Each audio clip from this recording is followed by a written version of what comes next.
অন্তর্বর্তীকালীন সরকারের প্রধান উপদেষ্টা ডক্টর মোহাম্মদ ইউনূসের মালিকানাধীন গ্রামীণ কল্যাণের কাছ থেকে জাতীয় রাজস্ব বোর্ডের দাবি করা ৬৬৬ কোটি টাকা দেয়ার রায় স্বপ্রণোদিতভাবে প্রত্যাহার করে নিয়েছেন হাইকোর্ট। বিচারপতি খুরশিদ আলম সরকার ও বিচারপতি সরদার রাশেদ জাহাঙ্গীরের হাইকোর্ট বেঞ্চ এই রায় প্রত্যাহার করেন। একই সঙ্গে প্রধান বিচারপতির কাছে এই মামলার নথি পাঠানো হয়েছে।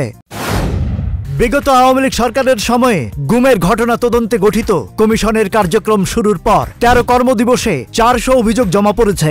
ভুক্তভোগীদের দেয়া অভিযোগ অনুযায়ী প্রতিরক্ষা গোয়েন্দা মহাপরিদপ্তরের কার্যালয়ে গিয়ে গোপন বন্দিশালার সন্ধান পেয়েছে কমিশন। আয়নাঘর নামে পরিচিত জয়েন্ট ইন্টারোগেশন সেলটি ডিজিএফআই এর সদর দপ্তরের ভেতরেই দোতলা ওই ভবনে ২২টি সেল রয়েছে।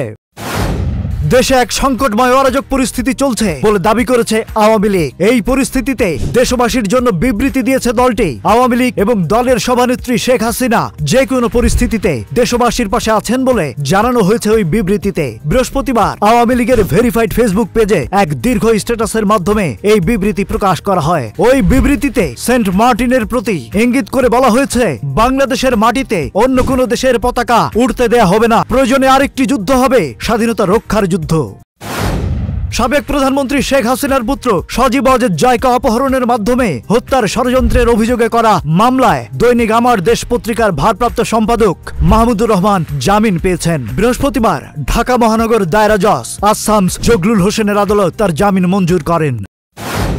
বৈষম্য বিরোধী ছাত্র আন্দোলনের সময় লক্ষ্মীপুর ও যাত্রাবাড়িতে হত্যার ঘটনায় সাবেক প্রধানমন্ত্রী শেখ হাসিনা সহ ৩০ জনের বিরুদ্ধে আন্তর্জাতিক অপরাধ ট্রাইব্যুনালে অভিযোগ দাখিল করেছে জাতীয় নাগরিক কমিটি। বৃহস্পতিবার আন্তর্জাতিক অপরাধ ট্রাইব্যুনালের চিফ প্রসিকিউটর বরাবর এই অভিযোগ দাখিল করা হয়।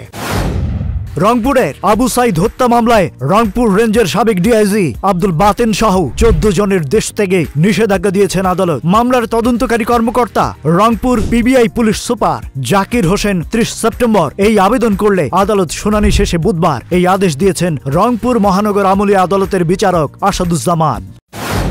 কিশোরগঞ্জ ৩২ গোপীনাথ জিউর আখড়ায় শারদীয় দুর্গাপূজা মণ্ডপের প্রতিমা ভেঙে ফেলেছে দুর্বৃত্তরা। এই ঘটনায় হিন্দু সম্প্রদায়ের লোকেরা রয়েছেন আতঙ্কে। জড়িতদের গ্রেপ্তারে অভিযান চলছে বলে জানিয়েছেন পুলিশ। বৃহস্পতিবার ভোর রাতে শহরের গোপীনাথ সংঘের পূজা মণ্ডপে হামলা চালায় দুর্বৃত্তরা।